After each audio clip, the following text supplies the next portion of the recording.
жазып алған спинкасынан бастайын деп отырмыз. Өйткені спинкасы өте трудный, өте ауыр. Ол үшін мен спинкасына мынандай қылып мешокпен трафарет қылып жасап алғанмын, қыздар. Міне. Соны қидым. Мына оң жағы, мына жағынан бастырасыз, сол жағы болады. Осындай нәрсені істетіп үйреніп алсаңыздар, өте керемет дивандекті 5 секундта пішіп тастайсыздар.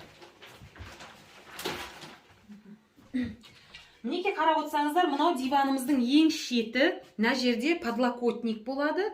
Мінекей мынау әр қайсысын осылай қылып бастырып тіктік. Мынау диванымыздың қақ ортасы міне. Міне көріп тұрсаңыздар, қақ ортасы.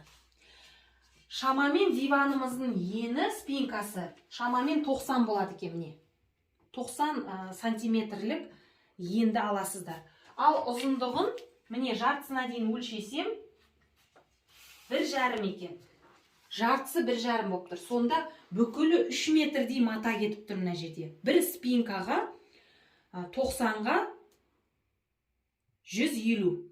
90-ға 3 метр кешіресіздер. Мына жағы 150, мына жағы 150. Міне мынау ортасы. Көрініп тұр ма? Мынау шетінен бейтіп қайтарылады, білесіздер, қайырылады.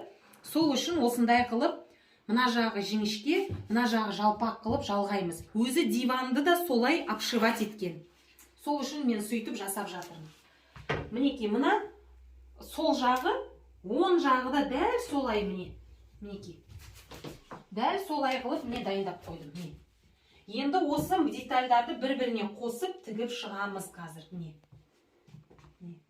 Осылай әдемі, тамаша болып төселу үшін осындай қылып пішеміз, қыздар. Ал мастер-класстан ұзамаңыздар. Ал құрметті көрермендер, мінекей мен өзімнің бағанағы қиылған құрақтарымды мынандай қылып бірінші бір-біріне жалғап шықтым міне. Міне мынау шеті, мынау орталығы, ортасы, мынау да шеті. Енді осы құрақты апарып, мына диванымыздың қақ ортасына жалғаймыз мына жағына. Мына жағының ортасына, мына жерінен кішкене тігіс жүргіземіз. Кішкене мынау не қылу үшін. Ол үшін не бетеміз. Міне былай беттестіріп аламыз да. Беттестіріп, ұштастырып алған соң, дәл қақ ортасынан мінекей мына жерінен сәл жалпақтау қылып барып, мына жерге дейін жұқарып, осылай қайырамыз. Асты сәл бетіп жиналу үшін. Біздің диванымыздың үсті жалпақ, асты узкий болған үшін де заужать етеміз. Орысша айтқанда астын кішкене жинаймыз.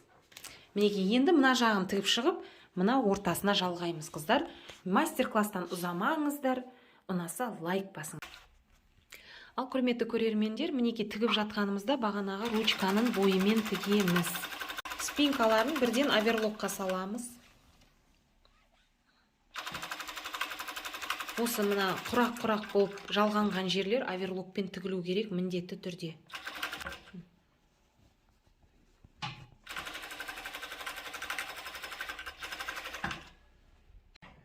Өзі 4 құрақтан тұрады, қыздар. Мінекей 3-ші құрағымызды тігіп жатырмыз.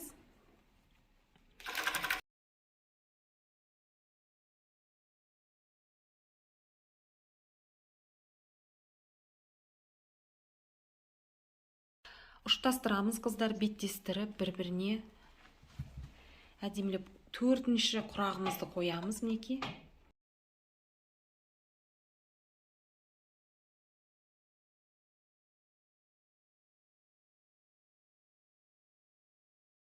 Мінекей құрметті достар, біз тігіп шықтық. Міне құрақтарымызды құрадық. Екі жағы да міне дайын тұр. Енді ең бастысы мына ортасына қосуымыз керек. Мінекей. Міне ортасына қосамыз қазір. Мастер-класстан ұзамаңыздар. Комментарийге сұрақтарыңызды жаза беріңіздер, мен жауап беруге тырысамын. Құрметті достар, мына жерде бір жайды айта кетейін. Мынау біздің диванымыздың ортасы, яғни төбесінде ағашы болғандықтан, біз бұл жерге еш нәрсе жалғамаймыз, косой бейкамен көктеп шығамыз. Ал мына жұрнақтардың үстіне тағы мынандайынан бір полоска жалғанады, өйткені ол диванның артына үстін жауып тұру үшін. Сол үшін біз міне төбесіне тігіске орын қалдырғамыз, ручканың ізі тұр. Енді мынаған жалғағанда сәл мынаусын артықтау қылып жалғаймыз. Міне мына ручкамен бірдей қылып. Өйткені мына жағына біз мата жалғаймыз, ал ортасына жалғанбайды. Түсіндіре алсам, қазір тігіп болғаннан кейін тағы бір рет түсіндіріп кетемін. Ал бастаймыз.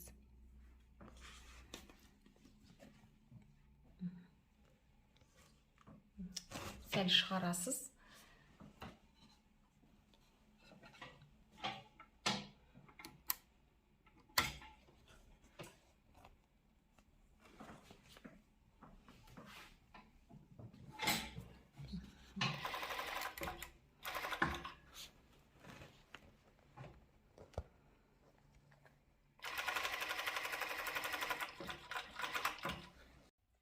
Жақынын да түсір.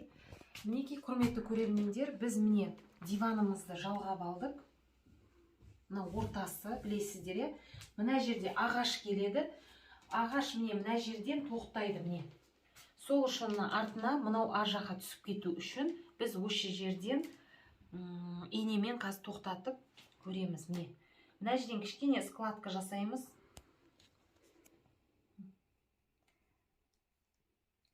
Складкалеріңізді белгілеп кетсеңіздер болады. Инемен мына жерден 2 складка жасаймыз. Бұл төбесін жабатын, арқасына түсіп тұратын невесі. Инемен тоқтатып аламыз, белгі қойып. Былайынан әдемі болып жату үшін.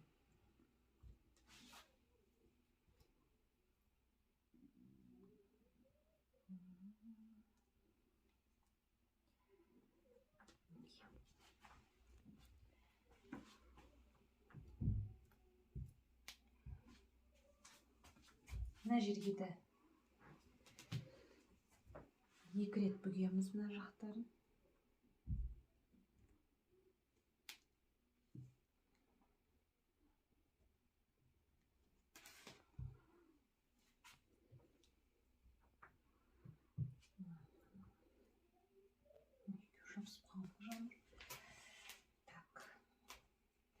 Мінекей, былайынан әдемі болып, юбка сияқты асты былайынан әдемі болып жатуына көмектесетін осындай складкалерді жасап аламыз, қыздар. Бұл примерно мен айтып отырмын. Мінекей. Енді мына ұшы келіп мына жерге мінекей осылай тақалу керек. Мына жағын сәл үлкендеу қылып аламыз қазір. Міне тақалған кезінде мына жағын косой бейкамен қосып жібереміз. Мына артына түсетін жері осылай складка болу керек, қыздар, чтоб артына кетіп жата қалу үшін. Тоқтайды енді. Ал құрметті достар, мінекей мен складкамды бір жаққа қарап жинап алдым, әдемілеп. Мінекей көріп тұрғаныңыздай бәрі орнына келді, міне сай болып келді, мінекей.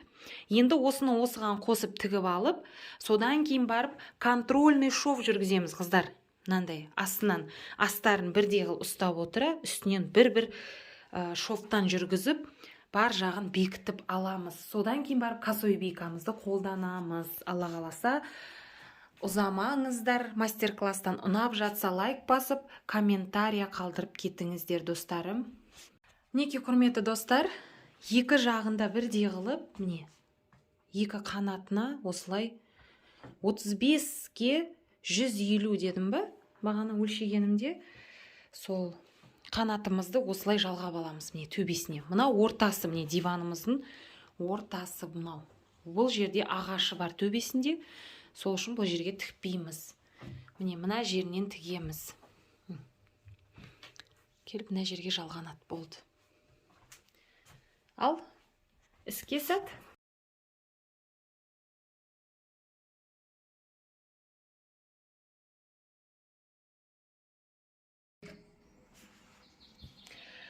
Достарым, мінекей біз енді 10 аударып, үстінен контрольный шов жүргізіп жатырмыз. Мінекей тегіс астарын дұрыстай отыра,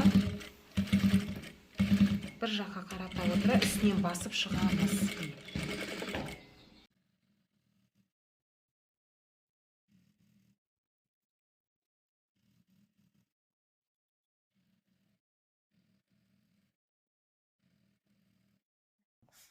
Ал мінекей достар, біз барлық детальдарды қостық мінекей. Мына үстінде жаңағы диванымыздың ең жалпақ жерін жабатын мынау қанаты. Міне үстінен тағы бір басып контрольный шов жасадық. Міне барлығын үстінен мінекей контрольный шов жасадық. Оверлокқа сала отырып. Бірінші оверлок, содан кейін бетіне контрольный шов. Міне. Енді тек шеттерін жаңа косой бикамен айналдырып шығамыз. Одан алдын білесіздер, мынау диванымыздың қақ ортасы, сол мына жері жалпақтау, ал асты жіңішкелеу болу керек. Сол үшін біз мына ортасынан қазір жіңішкертіп, кішкене тартып тігеміз. Міне, ортасынан, қақ ортасынан.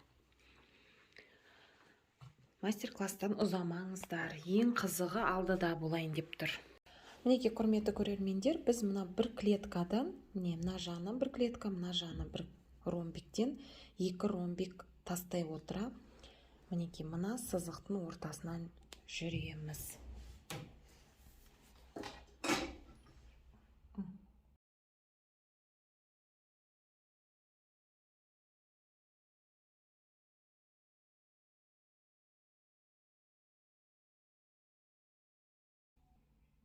Мінекей, құрметті достар, осындай шов пайда болады. Міне.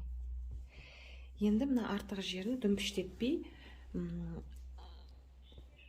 оверлок тігетіндей қылып орын қалдырамыз. Оверлокқа орын қалдырамыз, қыздар. Ол өзі қиып тастайды, білесіздер, оверлокты. Сол үшін өте қатты жіңішке алмай ақ қойыңыздар.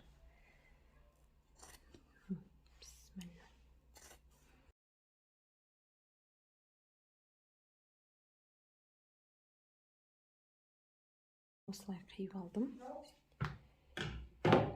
Кейін оверлокқа салынғаннан кейін, қыздар, мынандай жағдай контрольный шов жүрсеңіздер болады. Енді мына жер пока оверлокпен өтем дегенше, бұл жағын тікпей ақ қоямыз пока. Тура осының жанынан былайынан қойып ала отырып, тігіп кете береміз.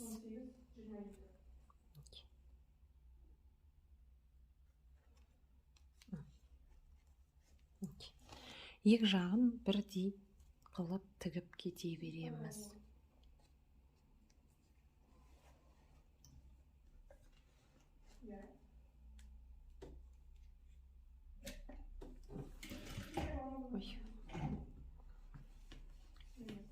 Ең бастысы мына астын қойбасаңыздар, міне,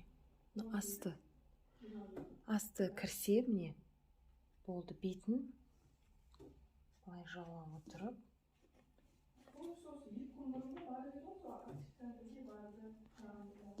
айналдырып тігеміз.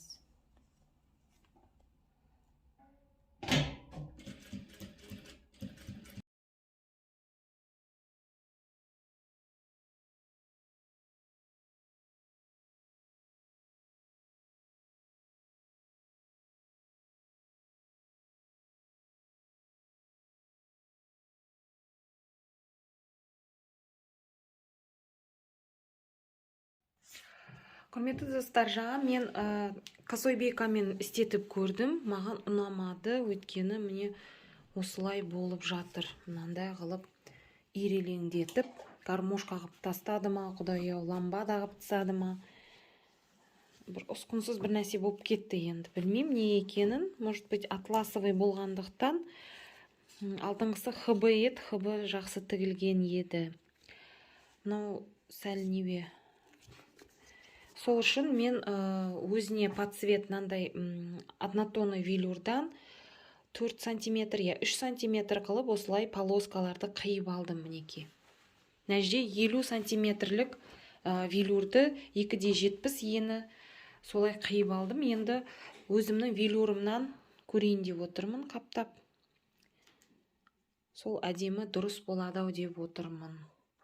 Мынандай бүріп тастады бәр жерін. Сол үшін планы меняются. Жоспарымды өзгертіп отырмын, осыған көшем енді.